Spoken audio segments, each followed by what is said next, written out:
Today we're going to be running these beans by Blue Bottle Coffee through the Gambit.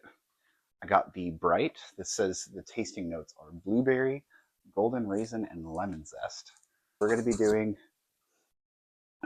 cold brew. We're going to try a French press, mocha pot, pour over, an espresso. Now the cold brew, I will be honest, I made this and steeped it about half a day longer than I was supposed to because I got the flu earlier this week. So I have not tried this yet. This may be ridiculously strong. I can taste the blueberry in that and the lemon zest. Not really getting the raisin. Wow. I'm probably going to end up finishing this tomorrow. Brewing it extra half a day, I was worried would make it too strong, and it did not at all. That is really good. It's probably also got way too much caffeine in it.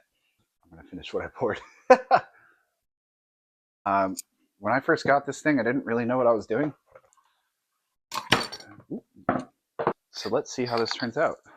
This is actually my most recent addition. Always wanted a nice hand grinder.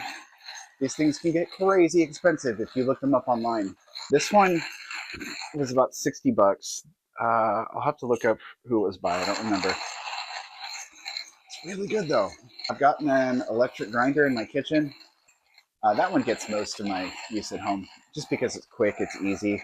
But I do find that a quality hand grinder gets a more consistent grind than an electric one. Whew. Take this off. Making a mess. I ground more than I thought I did. Fill that up. Now with the mocha pot, you don't want to tamp it down like you do with an espresso machine. Next, we're going to do a French press. Dropping beans everywhere. Sorry, Blue Bottle. I'm sure you guys put tons of passion into your beans and now they're on my floor. Now with French presses, it is a good idea to measure these. If you look online, everyone's got an opinion on how much coffee to water you should be using. I have 35 grams of coffee grounds in there right now. You'll see people saying you should use anywhere from 14 up to about 18, maybe even 19 grams of water per gram of coffee. It will make a difference. Less water is going to make a stronger brew. More water is going to make a weaker brew. Ultimately, it's a taste preference. There's no right or wrong way to do it. It's just how you like it. I don't like to be told how to do things. I don't just do it however makes you happy. I'm actually going to use a 16:1 ratio. Put your grounds in there, pour boiling water on top of it. Ooh, oh, that is a pretty color.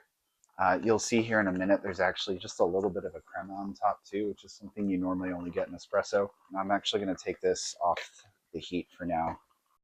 Now, woo! Poured hot coffee on my hand, dropped my fancy grinder on the floor. I can say this smells really amazing. I can really smell the blueberry on that. Clean your equipment. Don't do what I'm doing. I'm going to clean it later. Oh, that is really good. That is so flavorful. And it tastes nothing like the cold brew either. We're going to use about 560 grams of water. You can use like a spoon to stir it. You can even, if you want to, push it down just a little bit and then pull it back up. That way you're making sure all the grounds get plenty wet. I'll be right back. I need to go get more cups. Cups. So pour overs. There are a lot of opinions on how to do this. You can really get scientific about it if you want to, but you absolutely do not have to make good tasting coffee. And that's really all this is about. You want your coffee to taste good, right? Here's what we're going to do on this one. We're going to take our grinder. We're going to measure out a much more reasonable amount of beans this time.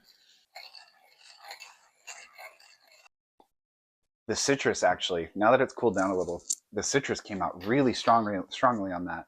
There's a lot of people who get real picky about their coffee. They say you absolutely must wet your filter so it gets the paper taste out. I've never tasted paper in my coffee personally. You want to give it nice, slow, circular pours. The pours each should only last a few seconds, just enough to get the grounds wet. You want to see typically about 3 to 4 pours to get your ideal water ratio out. Pour overs are really one of the funnest brewing methods, in my opinion at least, because this is a time where you really get to work on fine tuning it, getting that technique perfect. This has been brewing for long enough. You typically want to do 3 to 4 pours on a pour over. So this may not be the best pour over, but it should still taste fine. All right, so that's cooling down. That should take a while to cool down. That's probably going to cool down pretty quick. I'm going to admit, not an expert on espresso. Espresso is pretty difficult. Of all the different brewing methods, it is the one where the smallest mistake can punish you. Wow, the lemon is really strong on the mocha pot. That is absolutely delicious. That is so flavorful. But the pour over almost doesn't taste like anything. I did a pretty bad job on that. The French press is really flavorful, but it has a totally different mouthfeel. These almost don't even taste like they're from the same brand. So we're gonna move this over to the tightest setting. Making a mistake on espresso gives you a pretty obvious feedback as to what you did wrong.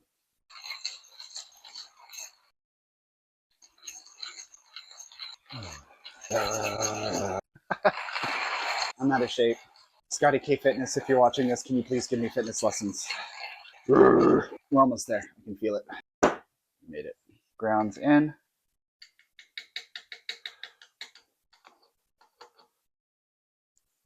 I did it again. Wow, that is way too much.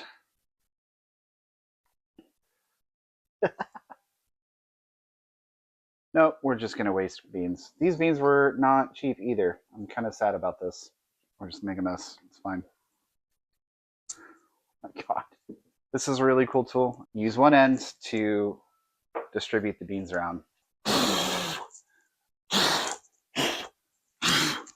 you just flip it over. And you can use the other end to tamp down. This makes what is referred to as a puck of heavily tamped down grounds. And what you'll see if you did it wrong is water will start shooting out the sides of the portafilter. It did for the first second or two. It's actually coming out nice and smooth right now. Got a nice pretty crema on top. Oh, that lemon comes through really strong, so strong once it's cooled off. That is amazing. It's actually pretty smooth. It's not bad. I should have used a little bit more grounds, honestly. French press should be cool enough to drink. Now, even though the French press had the longest amount of time to brew, it's really mellow. The raisin actually came out. Not very acidic, not very, not bitter, surprisingly. All right. It's actually a little bit too bitter. Not a big fan of that espresso shot. The lemon comes out a little bit through that.